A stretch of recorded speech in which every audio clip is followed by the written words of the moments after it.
Merci, Père Abdou. Tout d'abord, pour vous rassurer, ce n'est pas une conférence, c'est un exposé de la revue seulement. La revue a été créée en 1965 par la faculté de théologie de l'Université Saint-Esprit du Catholique au Liban, qui est devenue pontificale en 1982. Cette revue avait commencé sous si vous voulez, la discipline des recherches orientales. Elle s'appelait tout d'abord Melto, c'est-à-dire parole. Elle a fait paraître 5 volumes sous ce nom, Parole, Melto. Puis en 1970, le père Eli Khalifi, son directeur, était ami avec Monseigneur Gabriel Khoury-Sarkis, directeur de la revue Maden Hussuryoyo, l'Orient syrien.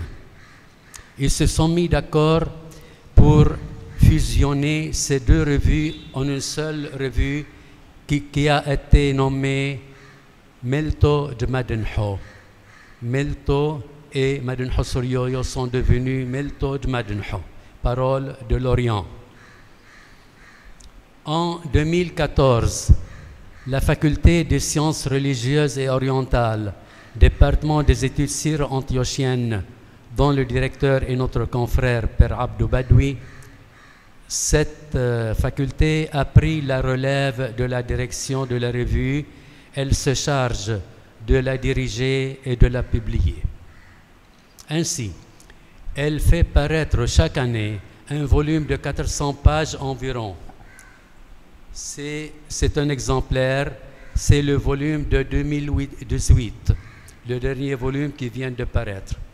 De 480 pages est celui-ci. Le total des pages publiées jusqu'ici dépasse les 20 000 pages. Elle possède déjà donc 5 volumes sous l'ancien nom et 44 sous le nouveau nom. Un catalogue général de ces 50 années de parution est disponible, c'est celui-ci. 50 années de parution. Pendant toute la période de sa parution, notre revue s'est intéressée avant tout aux traditions en langue syriaque, surtout de l'Église d'Antioche.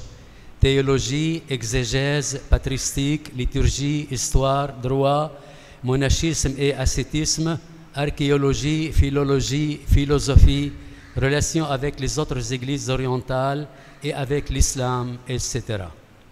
Elle s'ouvre aussi aux églises orientales qui ont un rapport direct avec l'église d'Antioche, comme les églises byzantines, arméniennes, coptes et éthiopiennes.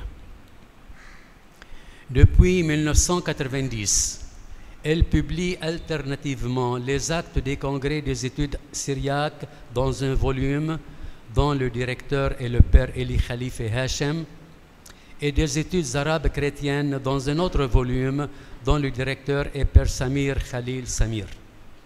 Elle accepte aussi des articles et des études dans ces 2 domaines qui n'ont pas été exposés dans un congrès, c'est-à-dire des articles libres et des études libres. C'est dans cette détermination au service de la tradition syriaque et arabe chrétienne qu'elle voudrait poursuivre son chemin. La revue a créé depuis 1996, en conformité avec sa mission de promouvoir les études sur le patrimoine des églises et de tradition syriaque, elle a créé une collection qui s'appelle Patrimoine syriaque. Elle a, sous ce titre, déjà publié 8 livres dont vous voyez les titres. Celui de Sébastien Brock, Syriac Studies et Classical Bibliography, depuis 1960 à 1990.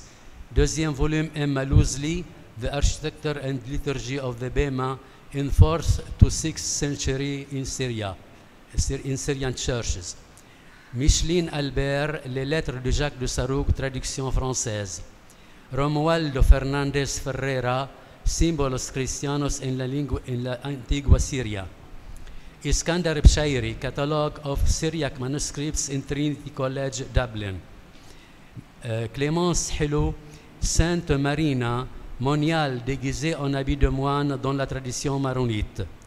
Sébastien Brock, un second volume de Syriac Studies et Classified Bibliographie, deuxième volume de 1991 à 2010. Puis le dernier volume des deux feux pères, Pasquale Castellana et Romualdo Fernandez, Syrian Church of the 4th Century.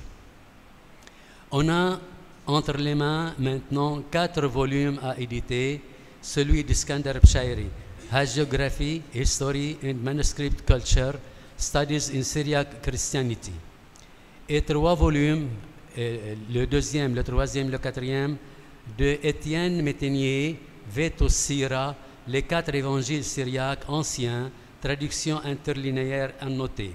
C'est un livre en 3 volumes.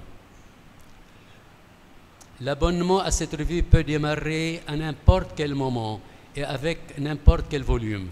Il peut être annulé à n'importe quel moment aussi, mais avant la facturation qui précède immédiatement l'envoi du volume. Le prix d'abonnement annuel à la revue est fixé depuis 1993 à $45 ou son équivalent, plus les frais de poste aérienne recommandés. Le prix d'un volume, nouveau ou ancien, est le même que celui d'un abonnement annuel. L'achat d'une collection complète jouit d'une remise de 10%. Les libraires et les agents, pour le prix d'un volume ou d'un abonnement annuel, jouissent d'une remise de 20%.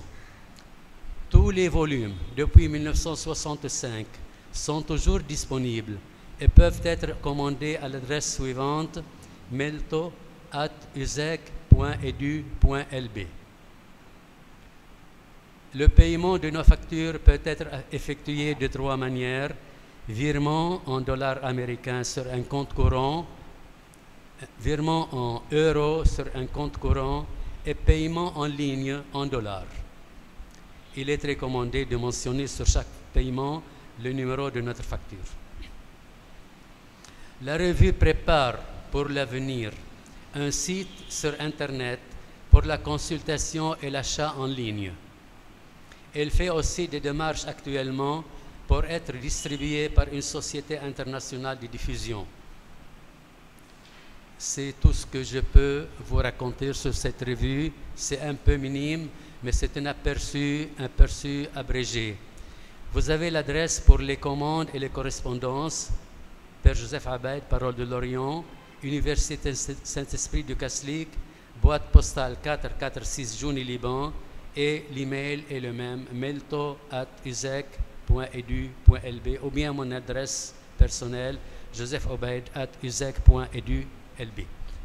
C'est tout. Je vous remercie pour votre attention.